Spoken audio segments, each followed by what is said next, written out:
ചരിത്രത്തിലേക്കുള്ള ഒരു യാത്ര.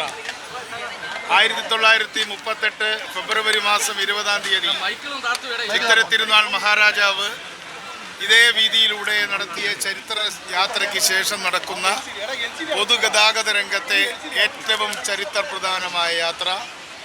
നമ്മുടെ സ്വതന്ത്ര ഭാരതത്തിൻ്റെ ചരിത്രത്തിലെ ബഹുമാന്യനായ മുഖ്യമന്ത്രി വി.ഡി. സതീശൻ നടത്തിയിട്ടുള്ള ഐതിഹാസികമായ ചരിത്രയാത്രയാണ് ഇന്ന് തമ്പാനൂരിൽ നിന്ന് നമ്മുടെ സെക്രട്ടേറിയറ്റിലേക്ക് എത്തിച്ചേർന്നിരിക്കുന്നത്. ഇതുമായി സഹകരിച്ച എല്ലാവർക്കും നന്ദി പറയുന്നു. പ്രത്യേകിച്ചും മാധ്യമങ്ങൾ വലിയ തരത്തിലാണ് ഈ പരിപാടിയെ ജനങ്ങളിലേക്ക് എത്തിച്ചത്.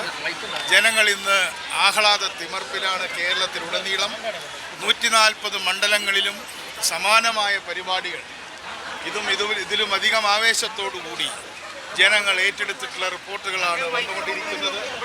അതുമായി സഹകരിക്കുന്നവർക്കെല്ലാം നന്ദി. ഇത് സ്ത്രീ സമത്വത്തിൻ്റെ, സ്ത്രീ ശാക്തീകരണത്തിൻ്റെ ഐതിഹാസികമായ മാതൃകയാണ്. ഇതിൽ APLO BPLO ഇല്ല, അന്യ സംസ്ഥാനക്കാരോ സ്വന്തം സംസ്ഥാനക്കാരോ ഇല്ല, പ്രായമുള്ളവരോ ചെറുപ്പക്കാരോ ഇല്ല. ഒരു വ്യത്യാസവുമില്ലാതെ ഏതൊരു സ്ത്രീക്കും ഒരു രജിസ്ട്രേഷൻ സർട്ടിഫിക്കറ്റും ഇല്ലാതെ, യാതൊരു തരത്തിലുള്ള മുന്നൊരുക്കങ്ങളുമില്ലാതെ ധൈര്യമായി സ്വന്തം വീട്ടിൽ കയറി ചെല്ലാവുന്ന സ്വാതന്ത്ര്യത്തോടു കൂടി ഇനി KSRTC ഓർഡിനറി ബസ്സിൽ കയറി ചെല്ലാം. അവർക്ക് ഇഷ്ടമുള്ളിടത്ത് ഇറങ്ങാം.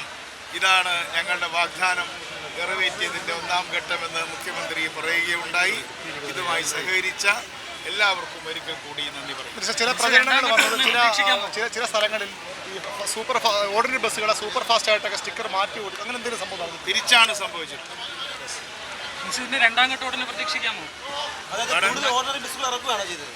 അതെ, സിറ്റി ഫാസ്റ്റുകളിൽ ചിലതിനെ ഓർഡിനറിയാക്കി മാറ്റാൻ ഞങ്ങൾ ആലോചിച്ചുകൊണ്ടിരിക്കുകയാണ്. കൂടുതൽ ഓർഡിനറി ഉണ്ടാക്കാനാണ് ശ്രമിക്കുന്നത്.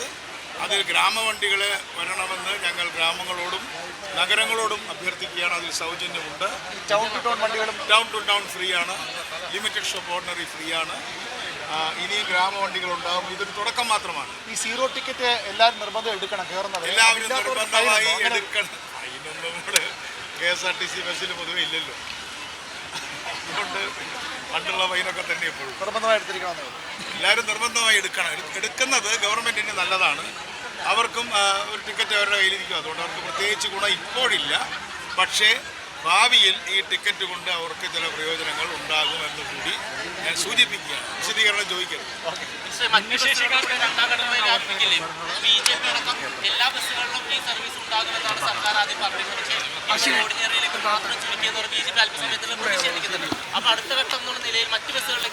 പ്രതിഷേധിക്കാനുള്ളവർ ശക്തമായി പ്രതിഷേധിക്കട്ടെ. അപ്പോൾ ഞാൻ കൂടുതൽ ആവേശം ഉണ്ടാവും. പുരുഷന്മാർക്കും പ്രതിഷേധങ്ങളെ സ്വാഗതം ചെയ്യും. പുരുഷന്മാർക്ക് സൗജന്യം വേണമെന്ന് ആവശ്യമുണ്ട്. സീനിയർ സിറ്റിസൺ കൺസെഷൻ ആവശ്യപ്പെടുന്നുണ്ട്. എല്ലാ ആവശ്യങ്ങളും പരിഗണിക്കാം. എന്തായാലും പൊതുഗതാഗതം ശക്തിപ്പെടുത്തലാണ്. അതാണ് ഒബ്ജക്റ്റീവ്, അതാണ് ലക്ഷ്യം. പൊതുഗതാഗതമാണ്. പൊതുഗതാഗത രംഗത്ത് 33,000 പ്രൈവറ്റ് ബസ്സുകൾ വെറും 8,000-ആയി കുറഞ്ഞപ്പോൾ ഇവിടെ ആരും അത് പരിശോധിക്കാനുണ്ടായില്ല. കഴിഞ്ഞ 10 വർഷത്തിനിടയ്ക്ക് പൊതുഗതാഗതത്തിൻ്റെ സ്ഥിതി 33,000-ൽ നിന്നും 8,000-ലേക്കുള്ള കൂപ്പുകുത്തലാണ്. അതേപോലെ തന്നെ 6,000-ലധികം ബസ്സുകൾ ഓടിയിരുന്ന KSRTC ഇപ്പോൾ 4,500, 4,700-ലേക്ക് റണ്ണിങ് സ്റ്റോക്ക് മാറിയിരിക്കുകയാണ്. ഒരുപാട് KSRTC ബസ്സുകൾ വളരെ വിഷമത്തിലുള്ളത്. അതൊക്കെ നന്നാക്കാൻ പോവാണ്. അതെല്ലാം നന്നാക്കും. ഏറ്റവും പുതിയ വാർത്തകളും വിശേഷങ്ങളും വിരൽത്തുമ്പിലറിയാൻ സീ മലയാളം ന്യൂസ് എല്ലാ ഡിജിറ്റൽ പ്ലാറ്റ്ഫോമുകളിലും ലഭ്യം.